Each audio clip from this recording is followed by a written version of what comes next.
आज मैं आपको युयुत्सु की कहानी सुनाने जा रही हूँ। यह एक सच्चा वीर था। धृतराष्ट्र के एक वैश्य वर्ण की पत्नी थी। उसी के गर्भ से युयुत्सु का जन्म हुआ था। युयुत्सु का स्वभाव गांधारी के सभी पुत्रों से बिल्कुल अलग था। वह आपसी क्लेश द्वेष का विरोधी था और सदा धर्म और न्याय की बातें करता था। लेकिन चूंकि सत्ता गांधारी के पुत्रों के हाथ में थी, इसलिए कोई भी इसकी नहीं सुनता था। कौरवों ने जिस प्रकार का छलपूर्ण व्यवहार अपने भाई पांडवों के साथ किया था, उसकी कटु भर्त्सना युयुत्सु ने की। दुर्योधन आदि इसी कारण अपमान भी करते थे। कुछ दिन तक यह देखकर कि कौरव किसी प्रकार भी धर्म के पथ पर नहीं आएंगे, उसने इनका साथ सदा के लिए छोड़ दिया। युद्ध से पहले युधिष्ठिर ने घोषणा की थी कि जो हमारे पक्ष की ओर से लड़ना चाहे वह हमारे यहाँ आए, हम उसका स्वागत करेंगे। इसी प्रकार घोषणा को सुनकर युयुत्सु कौरवों के विरुद्ध युद्ध करने के लिए पांडव पक्ष में जा मिला।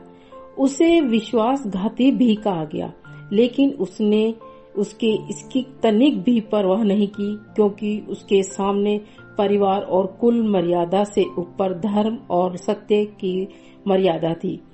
उसी प्रकार प्रेरणा से उसने कुल और परिवार के उन बंधनों को काट दिया था जिन्हें भीष्म जैसे योगी और द्रोणाचार्य जैसे पंडित भी नहीं काट पाए थे। भीष्म पितामह और द्रोणाचार्य पूरी तरह समझते थे कि कौरवों ने पांडवों के साथ अन्याय किया है। यहाँ तक कि उन्होंने स्वयं अपने सामने द्रौपदी को अपमान होते देखा था, फिर भी अपनी आंखें नीचे झुका ली। वे कौरवों के इस अन्याय पक्ष का साथ तो छोड़ना चाहते थे, लेकिन नमक के धर्म में बंधे रहकर इसके लिए साहस नहीं जुटा पाते थे। बार बार भीष्म ने दुर्योधन को बुरा कहा, लेकिन अंत में युद्ध उसकी सेना का सेनापति बनकर किया। द्रोण ने भी ऐसा ही किया। द्रोण ने तो इस वीर बालक अभिमन्यु के अन्यायपूर्ण वध में भी सहयोग दिया था। इसकी तुलना में यदि हम युयुत्सु को रखें तो न्याय और धर्म के पथ पर हमें भी अधिक दृढ़ दिखता है। उसने इस झूठी मर्यादाओं की चिंता न करके न्याय की भावना से अपने जीवन का तादात्म्य स्थापित कर लिया था। कुछ ना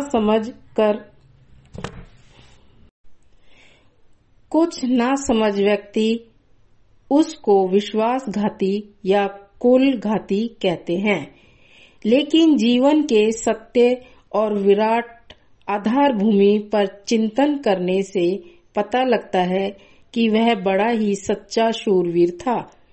पांडवों के यहाँ उसका अपार स्वागत होता था।